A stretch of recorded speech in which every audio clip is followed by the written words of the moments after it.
Dunia na Caro Robi akiwa Nairobi. Shukran Martha. Watu 30 wamefariki dunia katika mafuriko yalokumba Kinshasa, mji mkuu wa Jamhuri ya Kidemokrasia ya Kongo. Mvua kubwa ilionyesha mwishoni mwa juma imeharibu makazi na miundombinu za mitaa ya mji huo. Mto Njili unaopita katika mji huo wenye wakazi karibu milioni 17 ulivunja kingo zake Ijumaa usiku na kuathiri usafiri wa magari. Mitaa kadhaa ya Kinshasa pia haina umeme na maji safi ya kutumia. Masoko ya hisa ya Asia yameshuka kwa kiasi kikubwa licha ya Rais wa Marekani Donald Trump kutetea sera zake za kibiashara zilizosababisha kuporomoka huko kwa masoko ya hisa sio tu Asia bali pia maeneo mengi duniani. Bwana Trump amepuuza kusuasua huko kwa masoko ya hisa akisema saa nyingine lazima tu unywe dawa na kusisitiza ajira na uwekezaji utarejea Marekani. I don't want anything to go down. Sitaki chochote kiporomoke, lakini saa nyingine inabidi unywe dawa kuweka mambo sawa. Tumenyanyaswa na nchi nyingine kwa sababu ya uongozi wa kipuzi ambao uliruhusu hayo. Walichukua biashara zetu, fedha zetu na ajira zetu. They took our jobs. Waziri Mkuu wa Japan Shigeru Ishiba amesema serikali yake itazisaidia kampuni zilizoathirika na nyongeza mpya ushuru iliyotangazwa na Marekani wiki iliyopita. Japan ambayo ni msafirishaji mkubwa wa bidhaa zake kuelekea Marekani imesema itachukua pia hatua za kulinda ajira, lakini pia itaendelea kutafuta kulegezewa masharti na Marekani. Umoja wa Mataifa umeonya kuwa kupunguzwa kwa bajeti za misaada kutohujumu hatua zilizokuwa zimefanikishwa za kupunguza vifo vya kina mama wakati wa kujifungua. Florian Jage na taarifa zaidi. Ripoti iliyotolewa na shirika la afya duniani WHO inasema vifo vitokanavyo na ujauzito na kujifungua vilikuwa vimeshuka kwa 40% katika karne hii, lakini wataalamu wanahofu kuwa huenda vifo hivyo vikaongezeka tena kutokana na kusitishwa kwa misaada ya kigeni, hasa katika mataifa yanayokumbwa na mizozo kama vile Chad, Jamhuri ya Afrika ya Kati, Nigeria na Somalia. Mnamo mwaka 2020, WHO ilirekodi vifo 1260 ikiwa ni sawa na mwanamke mmoja kufariki dunia kila baada ya dakika 2 kutokana na changamoto wakati wa kujifungua. Na wanamgambo wa Hamas wamesema wamerusha makombora kutoka Gaza kuelekea Israel. Mtu mmoja amejeruhiwa katika mji wa Ashkelon. Jeshi la Israel nalo limesema limemuua Mpalestina mmoja na kujeruhi wawili katika mji wa Tumus Aya katika ukingo wa Magharibi. Hii ni BBC. Taarifa ya habari za dunia imesomwa na Caro Robi akiwa Nairobi. Unasikiliza Amka na BBC kutoka idhaa ya Kiswahili ya BBC. Matangazo haya yanasikika kupitia Capital FM na Radio 1 nchini Tanzania, Voice of Karamoja nchini Uganda, Nyota FM mjini Bungoma, Kenya na Radio Muungano Beni nchini Jamhuri ya Demokrasia ya Kongo. Pia unaweza kusikiliza matangazo haya kwenye mtandao wetu bbcswahili.com ama kwenye ukurasa wetu wa Facebook andika BBC Swahili. Mimi ni Martha Saranga, karibu. Watu 30 wamefariki dunia na wengine 46 kujeruhiwa kutokana na mafuriko yaliyosababishwa na mvua nyingi zilizonyesha Jamhuri ya Kidemokrasia ya Kongo. Mamlaka nchini humo zimetahadharisha uwezekano wa mvua kubwa zaidi kuendelea kunyesha katika miezi inayokuja. Taarifa zaidi na Halima Nyanza. Vilio na simanzi zimetawala katika mji mkuu wa Jamhuri ya Kidemokrasia ya Kongo, Kinshasa. Mafuriko yaliyosababishwa na mvua nyingi zilizonyesha zimeleta madhara makubwa kwa binadamu na mali, huku familia kadhaa zikiachwa bila ya makazi. Kufurika kwa mto Njili kumeongeza madhara zaidi. Kwa kutumia usafiri wa boti, gavana mji wa Kinshasa Daniel Bumba ametembelea maeneo kadhaa yaliyoharibiwa na mafuriko, huku akishuhudia wazi athari zake. Wananchi pia wamekuwa wakihamishwa kutoka katika maeneo yaliyofurika maji kutokana na baadhi ya majengo kufunikwa na maji, hususan katika eneo la Masina mjini Kinshasa. Juhudi za uokoaji zinaendelea huku mamlaka zikiendesha operation kutafuta watu wanaohisiwa kusombwa na mafuriko hayo. Mvua nyingi zilizonyesha Jamhuri ya Kidemokrasia ya Kongo, mbali na kuathiri miundombinu, zimesababisha tafrani kwa wasafiri, hususan wanaosafiri kupitia uwanja wa ndege wa nchi hiyo, huku njia kadhaa zikifungwa kutokana na mafuriko. Picha za video zilizotumwa katika mitandao ya kijamii zinaonyesha magari na baadhi ya makazi yakiwa yamefunikwa maji. Mamlaka nchini humo zimeonya wakazi wake kwa mvua nyingi zinatarajiwa kunyesha zaidi. Ni taarifa yake Halima Nyanza.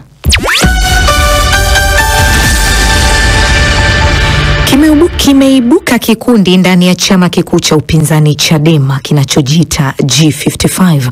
Katika siku za hivi karibuni kimeibua mjadala katika mitandao ya kijamii, hasa baada ya waraka wao kuibuka ukionyesha kupinga mkakati rasmi wa Chadema kuelekea uchaguzi mkuu uitwao No Reforms, No Elections, ikimaanisha hakuna mabadiliko, hakuna uchaguzi. Kundi hili ambalo wanadai wapo zaidi ya watu 55 waliowahi kuwa wagombea ubunge majimbo mbalimbali, watiania wa ubunge waliopo sasa wanadai wamepata wito kutoka kwa watiania wa udiwani wanaotaka kujiunga na kundi hilo. Mwandishi wa BBC Sami Awami amezungumza na mmoja wa vinara wa kundi hilo la G55, John Mrema, ambaye anaanza kwa kueleza kuhusu kile ambacho kundi hilo linataka hasa. Kundi letu dhamira yake ni kukishauri chama nia na sababu ni kwa nini washiriki uchaguzi mkuu wa mwaka 2025. Na tunafanya hivyo kwa sababu tumeona kauli za viongozi wa chama kwamba tunaenda kuzuia uchaguzi ni kauli ambazo hatuamini kwamba zinaweza kutekelezeka. Hatuoni muujiza wa kuweza kuzuia uchaguzi. Lakini mmejaribu mbinu zingine nyingi, ikiwa ni pamoja na kushiriki uchaguzi na kupinga umo ndani, hazikufanikiwa. Kama na hii na yenyewe naona kwamba hamwezi kufanya, Chadema mnaweza kufanya nini ili kuleta mabadiliko ya masuala ya uchaguzi nchini? Mabadiliko ni mchakato, na ni mchakato ambao tunaamini utachukua muda, unahitaji kuvumilia, lakini vile vile mapambano haya hayawezi kuzaa matunda kwa usiku mmoja. Kwa hiyo kama chama cha siasa, malengo na madhumuni yake kama kilivyopambana mwaka 95 kikapata wabunge 5, kikapambana 2010 wabunge wakaongezeka kwa 11, 2015 tukafikisha wabunge 73, halmashauri 24, tulikuwa na wenye viti na mamea, majiji Dar es Salaam tulikuwa na mea, Arusha mea, Mwanza mea. Ni sehemu ya mchakato wa kudai hayo mabadiliko. Tukawa na wabunge 73 bungeni ambao walianza kupushi hayo mabadiliko. Mna uhakika gani wa kupata wabunge wakati uchaguzi umefanyika wa serikali za mitaa? Hamkupata chochote. Uchaguzi uliopita pia hamkupata chochote. Kipi ambacho kimebadilika sasa ambacho mnasema kwamba tukiingia kwenye uchaguzi tutapata hao wabunge? Uchaguzi ni mapambano. Hata waliotangazwa kwenye serikali za mitaa, hao wachache waliotangazwa ni watu waliopambana. Hata waliotangazwa 2020 mbunge mmoja, ukienda kule kaskazini kwa Aida, wananchi wake walikesha kuhakikisha anatangazwa. 2015 hawakutangazwa tu kilele mama. Kwa tunaamini spirit ile ile iliyotumika huko nyuma, na sasa tukaongeze hiyo nguvu zaidi. Kama tuna nguvu ya kuzuia uchaguzi, tugeuze nguvu hiyo iwe ya kwenda kushinda. Wewe ni mmoja wa viongozi walioasisi hii No Reforms, No Elections. Hakuna mabadiliko, hakuna uchaguzi. Kwa nini leo hii una mashaka kwamba inawezekana isifanikiwe? Tulichomaanisha wakati ule, kuna mahali tulisema No Reform, No Election ni kuzuia uchaguzi. Lakini jina liko wazi.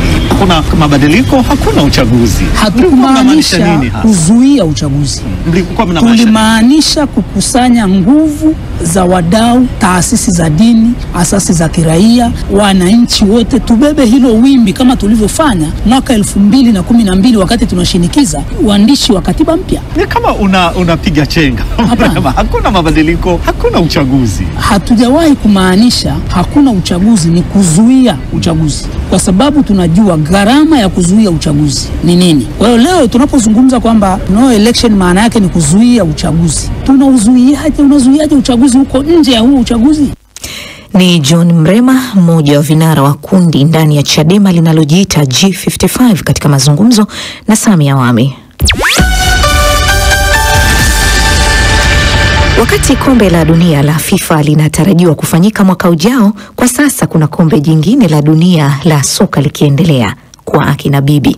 Kombe la dunia la soka la wanawake wenye umri mkubwa linafanyika huko Limpopo katika eneo la kaskazini mashariki mwa Afrika Kusini, ambapo wanawake wenye umri kati ya miaka 55 na 85 wanavaa viatu vya soka na kuwania taji. Timu 20 zinashiriki kutoka nchi 7, 5 miongoni mwa hizo ni za Afrika.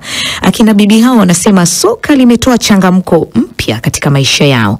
Mwandishi wa BBC Priya Sipi ameandaa taarifa inayowasilishwa na Jamhuri mwa Vyombo.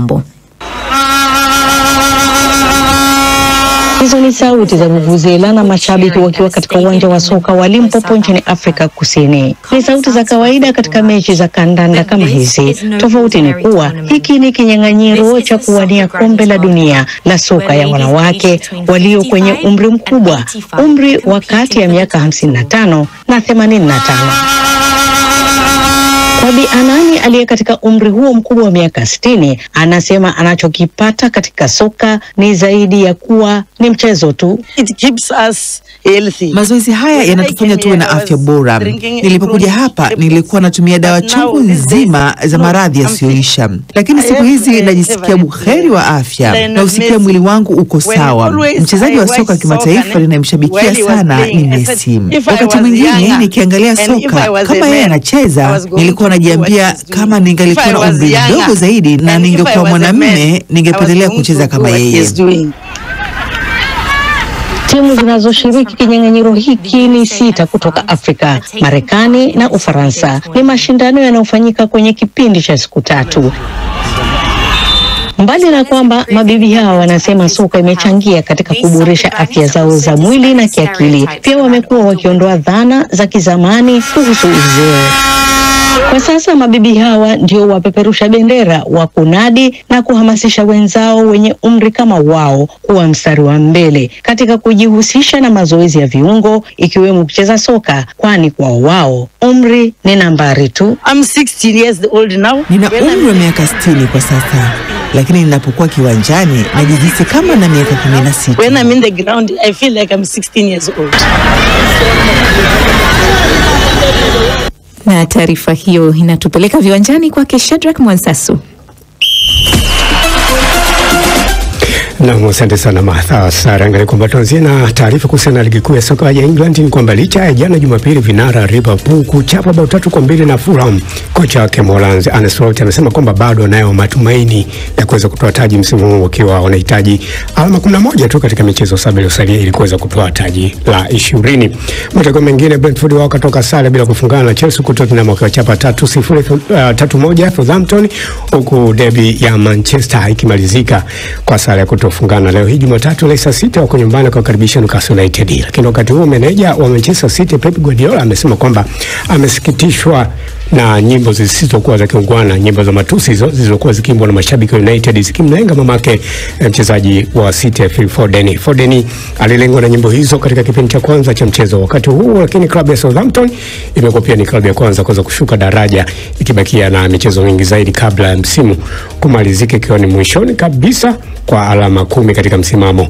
Southampton wameshuka daraja zikiwa zimebakia mechi 7, hivyo ikivunja rekodi ya klabu kama Derby County pamoja na Huddersfield Town ambazo pia zilishuka daraja zikiwa zimesalia mechi 6 mwaka 2008 na mwaka 2019. Kwenye tenis kimataifa, mchezaji Novak Djokovic raia wa Serbia amesema kwamba anatarajia kuungana kakake Marco Djokovic katika michuano ya Monte Carlo Masters, jambo ambalo litasaidia kwake kumweka kwenye kiwango kizuri cha mchezo. Novak kwa sasa anasalia na taji 100 ama mataji 100 la ATP na hana kocha kwenye mashindano hayo ambayo yatafanyika kwenye viwanja vya clay. Djokovic, mchezaji nambari 5 kwa bora duniani, alifanikiwa kutinga katika hatua ya finali yake ya kwanza msimu huu kwenye michuano ya wazi ya Miami mwishoni mwa mwezi Machi, huko pia akipoteza mchezo wake dhidi ya mchezaji chipukizi raia kutoka taifa la Czech, huyu ni Jakub Mensik. Kwingineko, kocha mchezo wa judo Mwingereza Jamie Johnson amesimamishwa kazi kwa muda ili kuweza kusubiri matokeo ya uchunguzi huru kwa kosa kuchezesha mchezo kwa kutotenda haki. Johnson ambaye pia ni bingwa wa mara 5 kimataifa alichezesha mchezo wa timu za wanawake katika mashindano ya Olympic mwaka 2024 huko Paris nchini Ufaransa. Mwisho dondoza kimichezo Subira. Shukrani sana Martha Saranga. Shukrani.